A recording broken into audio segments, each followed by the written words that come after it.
스페인 사람들이 아주 열광하는, 그들로 보면 스포츠라고 이름 붙이는 투우는 프란시스코 로메로라고 하는 한 사람이 말을 타고 소와드부로 싸우다가 그만 말등에서 떨어지고 말았습니다. 급한 김에 자기 망토를 벗어서 소와드부로 싸웠습니다. 이렇게 하여 시작된 경기가 바로 투입니다. 스페인 론다라고 하는 곳에서 그 출발 경기가 시작이 되었습니다. 무조건 소를 죽이는 경기 같지만 이게 다 절차가 있습니다. 제일 먼저 등장하는 투사는 삐까돌이라고 하는 투사입니다. 콕 찌른다는 뜻이죠.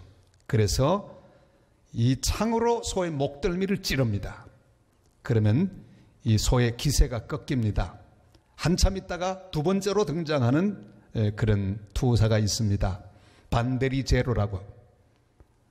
소의 어깨와 척추를 찌릅니다. 그래서 죽음의 공포를 느끼게 하지요. 소는 아주 흥분하고 극도로 분노합니다. 자, 그런데 이 즈음에 소는 갑자기 행동을 멈춥니다. 그리고 벽을 향하여 슬금슬금 물러납니다. 그리고 숨을 돌립니다. 마음의 평화가 옵니다. 그리고 소에게 새로운 힘이 생기게 됩니다. 이 장소를 꾀렌시아라고 합니다. 귀소 본능, 안전한 장소 이런 뜻이겠죠. 소가 여기 있는 동안에는 투사들이 절대 공격하지 않습니다. 왜 그런가 하니 바로 그 안전지대에서 이 소가 힘을 회복하기 때문입니다. 그리고 마음의 평정을 얻게 되면 천하무적이 됩니다. 그래서 그것을 아는 투사는 절대 공격하지 않습니다. 이 투의 마지막으로 등장하는 투사는 바로 소의 생명줄을 끊는 마타돌이라고 하는 사람. 그러니까 죽이는 그런 역할을 맡은 투사입니다. 그의 두 손에는 소의 숨통을 끊어놓을 물레따가 들려 있습니다. 그러나 마타도르는 안전지대에 있는 소를 공격하지 못합니다. 그래서 할 수 있는 일이 뭡니까? 바로 망토를 흔들면서 소를 유인해냅니다. 안전지대를 벗어나게 만듭니다. 그 출렁이는 이 망토를 보면서 소는 흥분합니다. 그리고 공격하기 시작합니다. 막 안전지대를 벗어나서 뛰어가기 시작합니다. 그리고 마타도르는 기다리고 있다가 붉은 깃발이 달린 뮬레따를 그 급소에 꽂습니다. 그리고 그 어마어마한 소는 쓰러지고 죽음을 맞이하게 됩니다. 이 투 속에 영적 전투의 원리가 있습니다. 원수 사탄은 우리를 공격합니다. 콕콕 찌르는 공격을 합니다. 아마 여러분 지난 한 주일 동안에도 사탄이 여러분의 생각을 찌르고 여러분의 감정을 찌르고 다른 사람을 통해서 혹은 가족을 통해서 콕콕 찌르는 삐까돌이 많았던 것을 경험하셨을 것입니다. 기분 나쁘게 합니다. 우리의 약점을 공격하기도 합니다. 그러나 우리는 주님 앞에 있어야 합니다. 피난처에 있어야 합니다.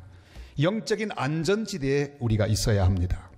흥분하고 분노해서 안전지대를 벗어나면 마타도르 같은 사탄이 우리를 마음대로 유린할 수 있기 때문입니다. 오늘 하나님의 백성들 모두는 안전지대에 오셨습니다. 여기서 힘을 얻으시기를 바랍니다. 여기서 위로를 받으시기를 바랍니다. 여기서 하나님이 주시는 새로운 용기를 얻는 귀한 자리가 될 수 있기를 바랍니다. 모세는 온갖 종류의 영적 공격에 시달렸습니다. 백성들은 쉴 새 없이 불평하고 원망하고 또한 모든 저주를 쏟아내었습니다. 콕콕 찌르는 삐까돌이 정말 많았습니다.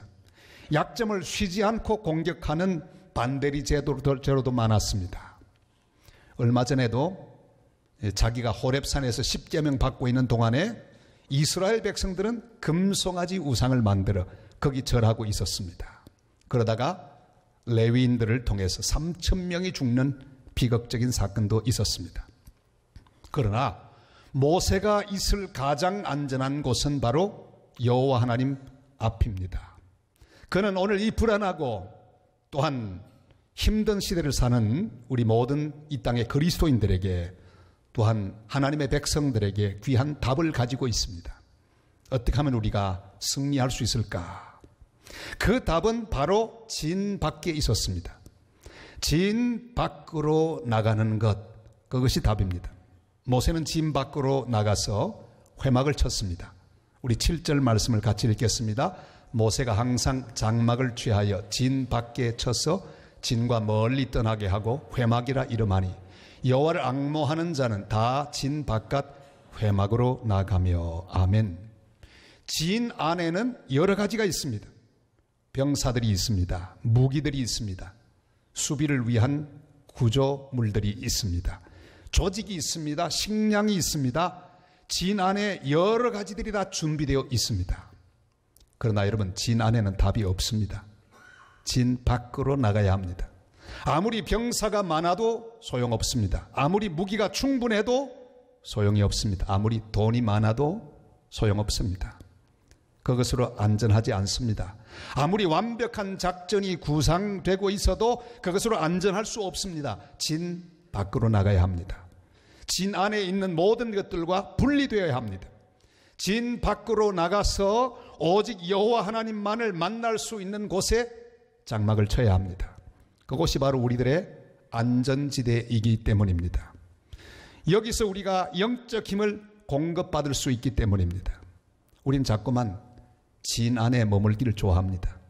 그래서 우리 주변에 있는 여러 것들을 하나님께서 축복해 주기를 우리는 바라고 있습니다. 내가 관계하는 모든 것들을 강하게 하고 풍성하게 해 주기를 우리는 기도합니다. 그러나 주님은 내가 진 밖으로 나가기를 원하십니다. 우리는 진 안에 자꾸만 나에게 물질을 더 달라 그러고 나에게 건강을 더 달라고 기도하고 또한 주변에 나를 도울 좋은 사람들 많이 붙여달라고 기도합니다. 그러나 주님의 답은 그 모든 것들에서 분리되어 진 밖으로 나가도록 명령하고 있습니다. 그리고 오직 주님 손에 맡기고 하나님 앞에만 서기를 주님은 우리에게 바라고 계십니다. 야곱이 그랬습니다. 야곱은 재산이 많았습니다. 자식이 많았습니다. 처음에 갈 때는 혼자밖에 없었습니다. 아무것도 없었습니다. 그러나 돌아올 때는 몇 대를 거느리는 거부가 되었습니다. 자기 혼자밖에 없었는데 대가족이 되었습니다. 자식이 많았습니다. 그러나 이 모든 것이 다 갖추어져도 그것 때문에 얻은 힘이라면 이건 진짜 힘이 아닙니다. 그래서 그는 야복강가에 홀로 주님 앞에 앉았습니다. 야복강가, 이것은 바로 야곱에게 허락하시는 하나님의 안전지대입니다. 모든 것과 다 끊어진 야곱, 재산과도 분리되고 사람들과도 분리되고 오직 하나님 한 분만 바라보고 있는 그 장소, 하나님 버리면 어쩔 수 없는 장소, 그것이 바로 야곱의 안전지대였습니다. 그것이 바로 야곱의 피난처였습니다. 그날 밤 야곱은 천사와 씨름하면서 그 밤에 가장 강력한 존재로 거듭나게 되었습니다. 진 안에 있는 여러 가지 일 때문에 마음이 흔들리면 안 됩니다. 여러분 인생의 진 안에 많은 것이 있고 나를 돕는 수많은 사람들이 있고 모든 환경과 여건들이 나에게 아주 긍정적으로 펼쳐져 있다고 해도 그것 때문에 마음을 놓지 마시기를 바랍니다. 거기서 우리 힘이 오는 것이 아니기 때문입니다. 진 안의 상태가 불안하고 나에게 등을 돌린 것 같고 나를 돕는 이가 없는 것처럼 여겨져도 그것 때문에 두려워하지 말아야 합니다. 오히려 우리는 진 밖으로 나가야 합니다. 시편 123편 1절로 2절이 이렇게 말씀하죠. 다 같이요. 하늘에 계시는 주여, 내가 눈을 들어 주께 향하나이다. 상전의 손을 바라보는 종들의 눈같이, 여주인의 손을 바라보는 여종의 눈같이 우리의 눈이 여호와 우리 하나님을 바라보며 우리에게 은혜 베풀어 주시기를 기다리나이다. 아멘. 이렇게 주님을 바라보고 진 밖으로 나가 주님께 모든 것들을 맡기고 위로부터 오는 은혜를 힘입는 복된 하나님의 사람들이 되시기를 바랍니다. 진 밖으로 나왔으면 하나님을 만날 수 있는 장소인 회막 안으로 들어가야 합니다. 회막으로 나가라 말씀하고 있습니다. 우리 8절 9절 말씀을 읽겠습니다. 모세가 회막으로 나갈 때는 백성이 다 일어나 자기 장막문에 서서 모세가 회막에 들어가기까지 바라보며 모세가 회막에 들어갈 때 구름 기둥이 내려 회막문에 서며 여호와께서 모세와 말씀하시니. 아멘. 진 밖으로 나왔으면 회막으로 들어가야 합니다. 모세가 회막 안으로 들어갔을 때 구름 기둥이 거기에 내렸다, 그렇게 기록하고 있습니다. 무슨 뜻일까요? 구름 기둥이 거기에 멈추었다. 그것은 바로 여기 멈추라고 하는 뜻입니다. 모세에게 가장 시급한 일, 그것은 하나님을 만나는 일이기 때문입니다. 출애굽하는 이스라엘 백성들은 하나님의 신호를 보아야 했습니다. 구름 기둥이 장막 위에 머무르면 가고 싶어도 거기 장막을 치고 기다려야 합니다. 그리고 구름 기둥이 떠오르면 아무리 머물고 싶어도 따라가야 합니다. 그런데 하나님께서 구름 기둥으로 신호하시는데 모세가 회막 안으로 들어가자 구름 기둥이 내렸습니다. 바로 하나님께서 그 귀한 교제를 원하셨다고 하는 말씀이 됩니다. 하나님과 교제하는 일, 하나님을 만나는 일보다 더 시급하고 중요한 일이 없기 때문입니다. 하나님은 아예 출발을 연기하셨습니다. 지금 모세가 가장 안전한 곳으로 들어왔기 때문입니다. 여러분, 우리 인생에 급한 일이 어디 있단 말입니까? 돈 버는 일도 그렇게 급하지 않습니다. 사람을 만나는 일도 그렇게 급하지 않습니다. 따지고 보면 만약에 우리 생명이 1시간 뒤에 끝난다면 뭘 만나겠습니까? 어떤 계획을 가지겠습니까? 1시간밖에 없다면 아마 우리는 하나님을 향해서 기도할 겁니다. 주님, 내 생명을 다 맡깁니다. 급한 일이 하나도 없어요. 하나님의 사람들에게 가장 시급한 일은 주님을 만나는 일입니다. 예배하는 일입니다. 주님의 음성을 듣는 일입니다. 주님과 사귀는 일보다 더 중요한 일은 없습니다. 우리나라 민요가 이 지역마다 다 다른데 몽금포 타령이라고 하는 그런 민요가 있습니다. 장상곤 마루에 북소리 나더니 금일도 상봉에 님 만나 보겠네 에헤요 에헤요. 그 가사 쭉 긴데 제일 제 마음에 드는 가사는 이 대목입니다. 님 실러 갈 때는 온돛을 달더니 님 실어 놓고는 반돛을 달았네 에헤요 에헤요 에헤요. 얼마나 멋진 가사입니까? 님 실러 갈 때 얼마나 마음이 급합니까? 빨리 갔습니다. 실어 놓고는 급할 게 하나도 없어요. 왜? 가장 사랑하는 사람이 내 옆에 있으니까. 그러니까 돛을 내렸습니다. 천천히 갑니다. 여러분, 우리가 주님을 만날 때 천천히 우리 마음을 다 놓고 주님을 만날 수 있기를 바랍니다. 빨리 할 필요가 없습니다. 설교가 좀 길어진다고 시계를 보지 마시기를 바랍니다. 급할 게 하나도 없어요. 사랑하는 주님과 더불어 만나고 주님의 음성을 우리가 듣고 있지 않겠습니까? 기도하는 일에 반돛을 달아야 합니다. 말씀 읽는 일에 반돛을 달아야 합니다. 기도를 얼마나 빨리 하는지 1분이면 끝나요. 여러분, 반돛을 다시기를 바랍니다. 왜? 사랑하는 주님과 우리가 대화하기 때문입니다. 예배 시간에 반돛을 달아야 합니다. 천천히 주님께 집중하며 주의 말씀을 듣고 깊이 묵상하고 깊이 응답하는 복된 성도들이 되시기를 바랍니다. 시편 91편 1절로 3절이 말씀하죠. 다 같이요. 지존자의 은밀한 곳에 거주하며 권능자의 그늘 아래 사는 자여, 나는 여호와를 향하여 말하기를 그는 나의 피난처요 나의 요새요 내가 의뢰하는 하나님이라 하리니 이는 그가 너를 새 사냥꾼의 올무에서와 심한 전염병에서 건지실 것임이로다. 아멘. 사울은 예배를 서둘렀습니다. 블레셋은 공격에 들어오는데 이스라엘 백성들의 마음은 흩어지고 사무엘 선지자는 늦게 오고 다급한 가운데 예배를 막 서둘렀습니다. 제사장이 없는데도 자기가 예배를 집례했습니다. 후닥닥 예배를 해치우고 말았습니다. 월권하고 말았습니다. 형식적인 제사를 드리고 말았습니다. 그러나 그것은 예배가 아니었습니다.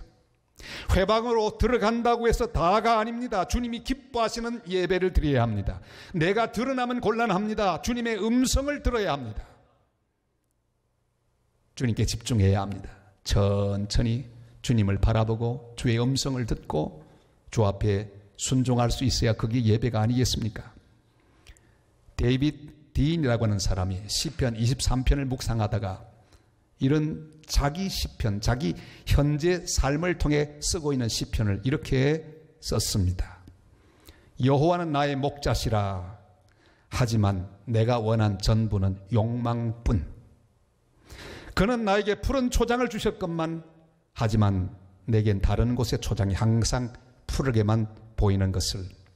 그는 나에게 잔잔한 물가도 주셨으나 하지만 난 내 걱정으로 그 물살을 흔들어 놓는 것을.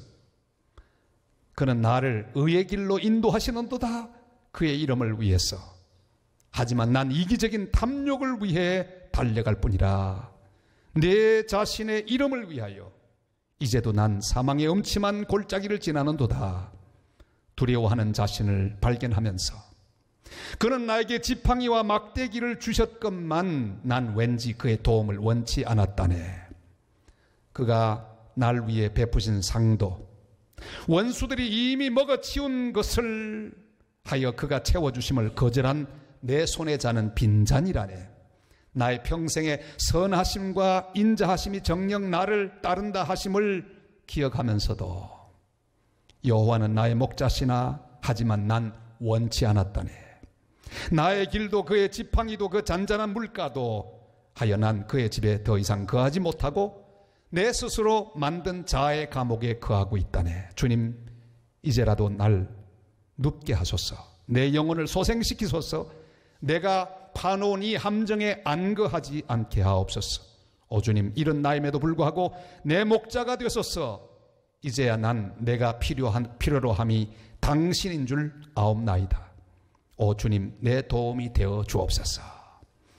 우리는 수도 없이 시편 23편 같은 기도를 주님 앞에 드리지만 진실로 주님을 의지하지 못하고 내가 주인되며 잘못된 것을 구할 때가 한두 번이 아니었습니다. 날마다 우리는 살아계신 주님이 기다리고 계시는 회막으로 나아가서 주님을 만나고 주님이 주시는 힘과 능력을 얻어서 승리하는 삶을 살아가는 복된 하나님의 사람들이 다 되시기를 주님의 이름으로 축원합니다. 회막에 들어간 모세는 하나님과 더불어 만나고 사귀었습니다. 그런데 얼마나 그 교제가 깊었던지, 사람이 그 친구와 이야기함 같이 모세와 대면하여 말씀하셨다 기록하고 있습니다. 우리 11절 말씀을 다 같이 읽겠습니다. 사람이 자기의 친구와 이야기함 같이 여호와께서는 모세와 대면하여 말씀하시며 모세는 진으로 돌아오나 눈의 아들 젊은 수종자 여호수아는 회막을 떠나지 아니하니라. 아멘. 하나님은 모세를 만나 주셨습니다. 그에게 모든 것을 친구처럼 다 이야기해 주셨습니다.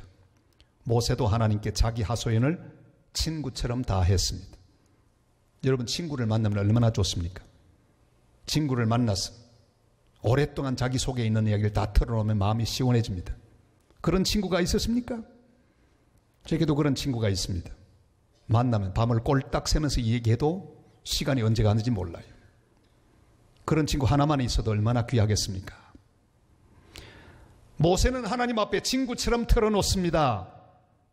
백성들이 불평하고 원망하며 속 썩이는 이야기, 금송아지 우상 만들다가 3,000명 죽은 이야기, 억울한 이야기, 원통한 이야기, 앞길이 암담한 이야기, 이 모든 이야기를 하나님 앞에 친구처럼 다 털어냈습니다.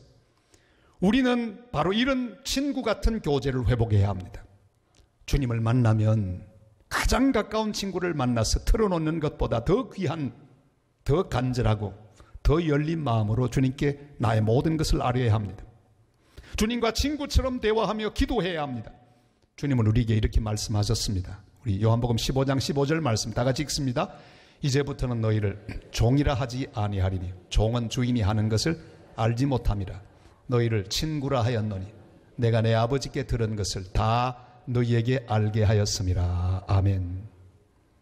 여러분, 친구가 많으십니까? 주님 우리를 보고 친구하자 말씀하십니다. 요즘 아이들 쓰는 말로 고치면 친구 먹자 그래요.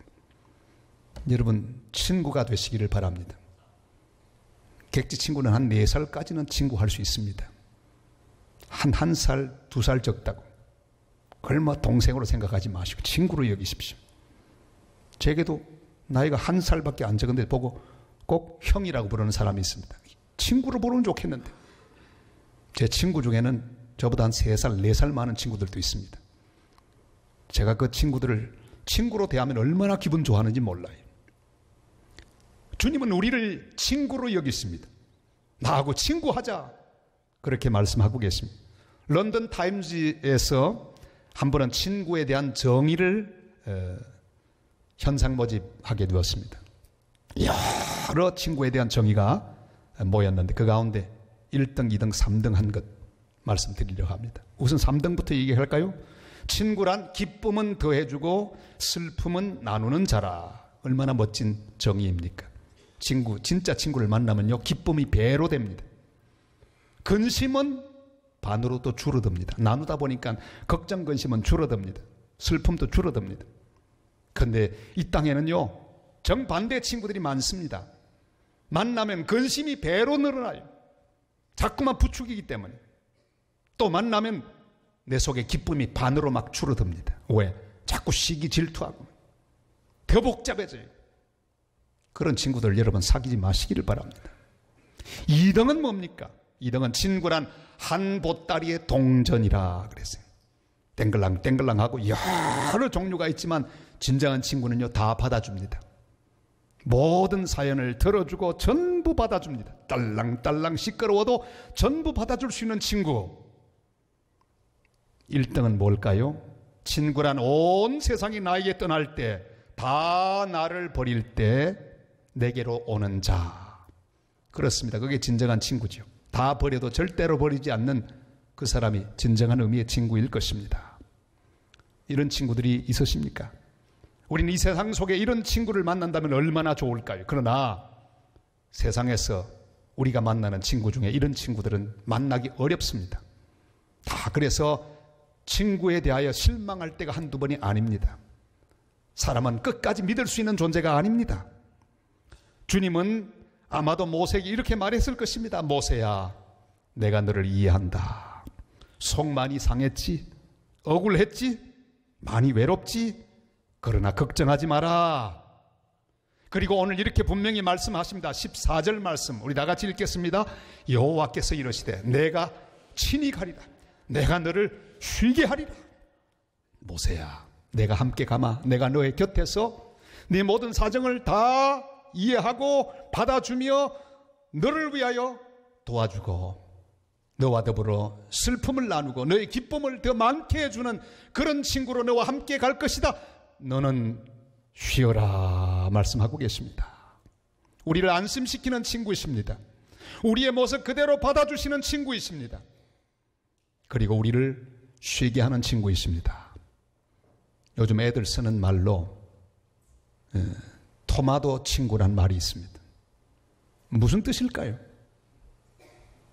빨갛고 먹음직하고. 왜 토마토 친구일까요?